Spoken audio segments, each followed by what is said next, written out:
black leather and stiletto-heeled boots, thinking that a Charlie's Angels image would be appropriate. Unfortunately, with the exception of one anorexic, the rest were overweight with great bosoms and buttocks. Weight would not have mattered, however, if any of them had shown the least spark of intelligence.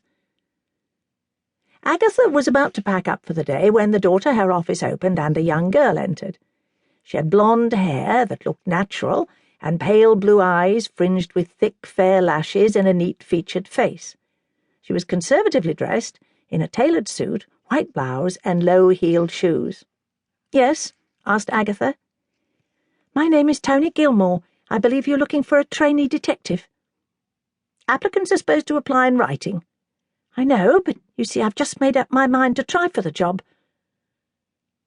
Actually, Tony had been lurking in the street outside for a good part of the day, studying the girls who came out after their interviews, examining their faces and listening to what they said. She gathered that no one had got the job.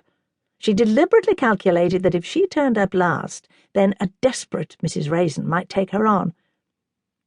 But Agatha was anxious to get home to her cats and relax for the weekend.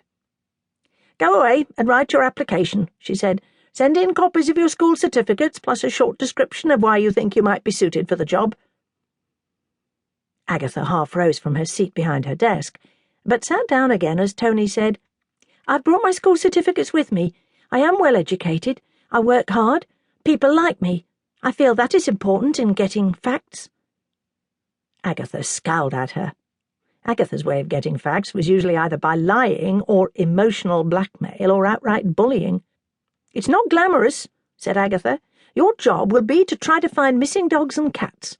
It's tedious work, and you will often find that the animal has been killed on the road or has probably been stolen.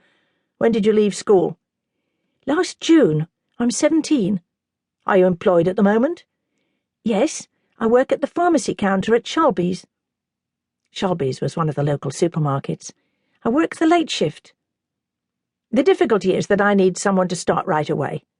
"That's all right," said Tony. "I can get the sack." "Don't you want to go to university?" "I can't bear the idea of having a bank loan for my studies around my neck for years. Mrs. Raisin, it would do no harm to give me a trial." "I don't like the idea of you trying to get the sack. You'll be letting your employers down." "There are plenty of girls to take my place. I think I'm showing initiative. You cannot want a detective who plays by the rules the whole time." Agatha realized how tired she was. Tony had a clear, precise manner of speaking, hardly ever heard in the local youth these days where the glottal stop was considered de rigueur. "All right. Report here on Monday morning at 9 o'clock. You'd better wear flat shoes and clothes you don't mind getting messed up." "How much will I be paid?" asked Tony. £6 an hour, and no overtime while you're a trainee. But do well and I'll give you a bonus. You may claim reasonable expenses." Tony thanked her and left. "Odd girl," commented Agatha. "I thought she was nice," said Mrs. Friedman. "Quite old-fashioned." Tony cycled to her home in one of Merchester's worst housing estates. She pushed her bike up the weedy garden path and propped it against the wall of the house. Then she took a deep breath and let herself in. Her brother Terry was sitting slumped in front of the television with a bottle of beer in one hand and a fish supper in the other.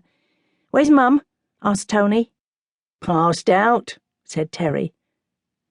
Unlike his slim sister, Terry was a mass of bulging muscles. A scar from a knife fight in a pub marred his right cheek. Tony went upstairs and looked in her mother's bedroom. Mrs. Gilmore was lying fully clothed on top of the bed. An empty vodka bottle lay on the bed beside her. The air stank of sweat and booze.